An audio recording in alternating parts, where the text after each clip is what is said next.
Welcome, ladies and gentlemen, to this presentation about the fatigue assessment of laser beam welds between aluminum silicon 10 magnesium AM structures and conventionally manufactured aluminum by local approaches. My name is Benjamin Möller. Together with the co-authors Kai Schnabel, Mathilde Scuria, Andre Jöckel and Jörg Baumgartner, we've been working on this topic at the Fraunhofer Institute for Structural Durability and System Reliability LBF in Darmstadt, Germany.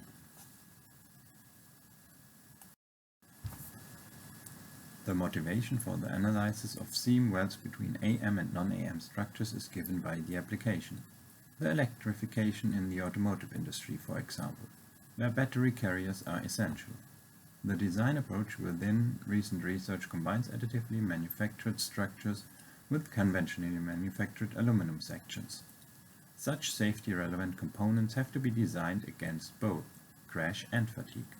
Limitations with respect to a safety-relevant component design are given by the notch effect of the AM base material, the material behavior, the effect of process parameters on anisotropic microstructures, gradients of the local properties, and imperfections resulting from the joining of AM materials. In addition to high standards on quality and strength with respect to safety-relevant component design, joining, such as welding, will be an essential step to the assembly of AM components, for example joining of AM structures to conventionally manufactured ones, as it is realized in the case of the investigated battery carrier design.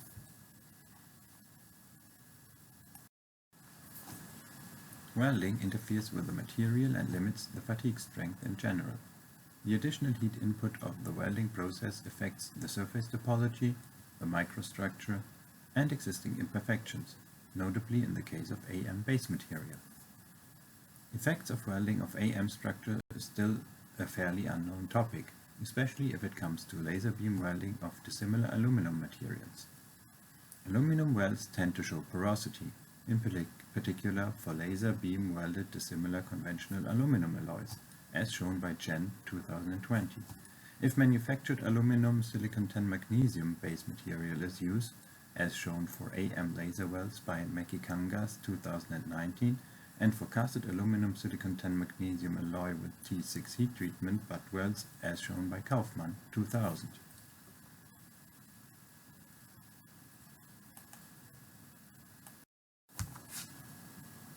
The additively manufactured sheet metal is joined to conventional rectangular, in the case of lap joints, and L-shaped for PLT joints, extruded sections made of EN-AW6082 with a T6 heat treatment and a nominal thickness of 2 mm and a gap of approximately 0.3 mm. The idea to make use of the advantage of thin and deep welding by lap joining with a single pass with I shape through the AM sheet and sheet metal is faced to the lap joint with two fillet welds at the ends of the sheets in the overlap area, as shown by the figures on the lower left and middle of the slide. A T-joint according to the lower right figure with an I-shaped seam weld again has been designed to show the influence of a peel loading, which is realized by L-shape of the AM sheet using a 90-degree angle and therefore shift of the loading direction. While the tactile laser beam welding system has been applied for the lap joints with fillet welds and aluminum silicon 12 filler wire, a remote laser beam welding system has been used for the manufacture of I-shaped weld seams in two different lengths, prior to the extraction of specimens. The weld starts, weld ends, and weld overlaps have been excluded when straight specimens of 30 mm width have been extracted from all types of welded sheets by water cutting. Section cuts of typical specimens also show smaller and larger pores distributed over the seam welds. Especially the weld metal next to the AM base material, the dark visualized sheets, tends to show considerably porosity compared with the weld metal next to the EN-AW6082 T6 sheet. Therefore, it is concluded that these pores are the result of remelting of the AM base material. A two-dimensional porosity analysis of the seam weld area from the microsections shows a higher porosity of approximately 16% in the case of I-shaped seam welds compared to the analyzed fillet welds. The lowest porosity has been found for the fillet welds if mainly the EN-AW6082T6 sheet metal is melted, which corroborates the belief that the AM base material is the reason for the seam weld porosity. The fatigue life was derived from stress-controlled testing under constant amplitude loading with a stress ratio of 0.1 on servo-hydraulic-driven test rigs at test frequencies of 20 to 50 Hz. The free length of the lap joints between upper and lower clamping was 120 mm. The load axis was located between the two sheets for lap joints. PLT joints were fixed on one side of the base sheet at a distance of 13.6 mm from the load axis, which is in line with the mid-axis of the AM sheet. Fatigue assessment by the nominal stress approach of laser beam welded lap joints with fillet welds between AM and conventionally manufactured aluminum confirm FAT12 for aluminum welds, as shown by the diagram to the lower left of the slide. Crack initiation site is at the weld toe by the majority. Laser beam welded lap joints with I-shaped seam welds show fatigue failure from the notches in between the two sheets, categorized as root notch failure, and a lower fatigue strength under shear peel loading compared with the laser beam welded lap joints with fillet welds results, for example. Fatigue assessment of laser beam welded lap joints with I-shaped seam weld by the notch stress approach using the reference radius of 0.05 mm shows that existing notch stress fatigue classes of the recommendations, the IAW recommendations for example, are only applicable at lower lifetimes of smaller or equal 100,000 cycles and very high lifetimes of larger than 2 million cycles, as the figure to the lower right shows. A slope of 5 for the assessment of thin and flexible structures by FAT classes is confirmed, while the slope of 3 leads to a non-conservative assessment.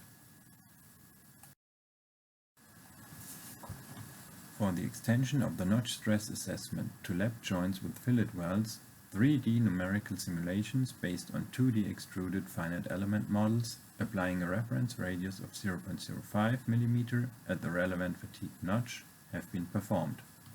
The remaining geometry parameters of the finite element model were defined according to the existing microsections. A linear elastic material model with a Young's modulus of 70 GPa and a Poisson's ratio of 0.33 for both aluminum sheets, the additively manufactured and the conventionally manufactured, form the basis for the notch stress assessment. Both sheets of the lap joints are covered by at least 4 elements over the thickness. In the area of the welded joint, the mesh is refined towards the toe radii of the fillet welds based on Baumgartner and Bruder 2013. For linear elastic finite element calculations, at least 24 quadratic elements distributed over 360 degrees of the circle are recommended, according to Radai 2006. The modeled weld toe radii consist of 8 elements distributed over an angular range of 28 degrees. That means approximately 103 elements over a full circle would result. Brick elements with quadratic shape function and a ratio of 2 between the length of the circumference and the length normal to the circumference are used.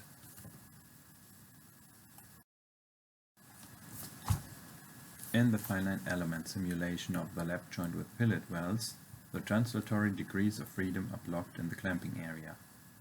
At the other end of the specimen, the actual force is transferred to the specimen and the sheet metal is guided in the direction of force. Mounting of the specimens is not part of the simulation, so that angular misalignments are not considered.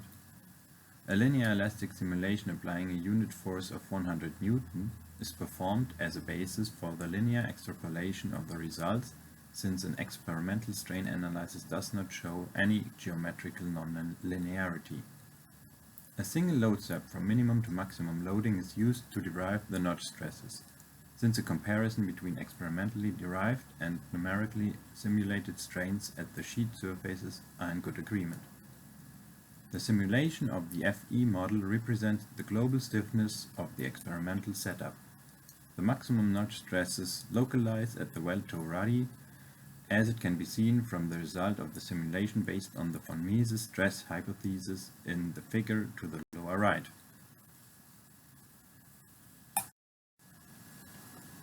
Evaluated von Mises notch stress amplitudes at the weld toe location corresponding to the fatigue failure of lap joint with fillet welds are bigger than the results of lap joint with I-shaped seam welds and PLT joints. The results are in the range of the results for lap joints from Kaufmann 2000 and Störzel 2012. The results exceed FAT 142 and even FAT 160 recommended for weld toe failure, assuming a slope of the design as N curve of 5 in the case of thin and flexible structures. In general, recommended notch stress fatigue classes of FAT 160 and FAT 178 cannot be applied in a safe fatigue assessment, since some lower stress values, especially for PLT joints, are found in the range from 400,000 to 2 million cycles to failure, showing non-conservative results towards FAT 160. Due to higher notch stresses for the lap joints with fillet welds compared to the joint types with I-shaped seam welds, the scatter of an overall notch stress SN curve increases.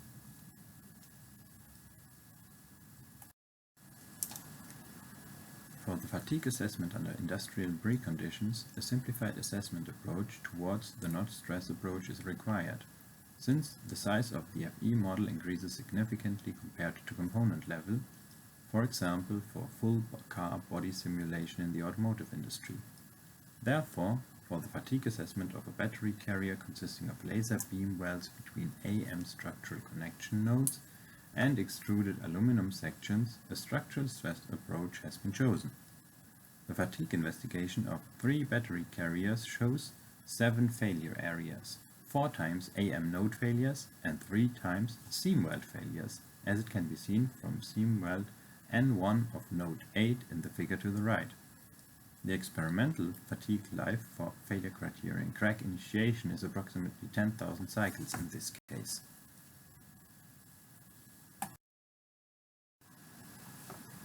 In the full-size FE model, hexahedral elements are set in between both welding partners, which are connected to the surfaces of the structures by rigid body elements. The hexahedral elements reveal a stress distribution along the modeled seam weld, as maximum principal stresses for the simplified variant in the figure to the right show. The maximum stress value at the node of the hexahedral element is used for the assessment. Together with evaluated structural stresses from analogous load simulations of the corresponding seam weld specimens with I-shape, estimated fatigue lives result.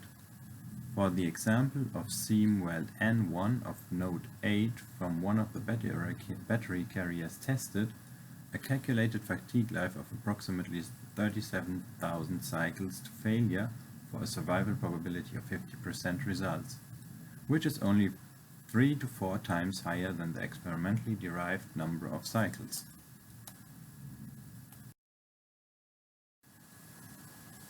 Since notch stress amplitudes of laser beam welded joints with I-shaped seam welds and fillet welds diverge, an overall assessment is not reasonable.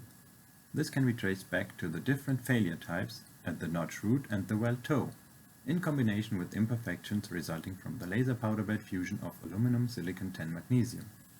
Recommended notch stress fatigue classes can only be applied to laser beam welded lap joints with fillet welds. The slope of the design SN curve of 5 for thin and flexible structures is confirmed. For investigated laser beam welded joints with I-shaped seam welds, either the weld quality needs to be improved or lower fatigue classes should be assigned. The structural stress assessment of the laser beam welded aluminum component battery carrier gives a sufficiently low difference in the fatigue life between FE-based estimation and the experiment, which is an outcome of a specific modeling and meshing approach. For a more detailed analysis based on a modeling and meshing study, it is referred to future work by Jöckel 2021. A modeling and meshing guideline is essential. The maximum von Mises structural stresses, which are significantly higher than the corresponding maximum principal values, give rise to the presence of multi-axial loading situations, reasonable for welds of complex components.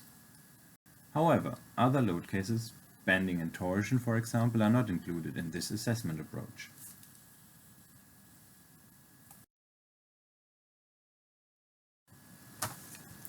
Thank you for your kind attention. I will be happy to answer your questions at the online conference. Furthermore, we would like to thank the official organizations and all partners involved in the corresponding research and development project VARICA for their contributions.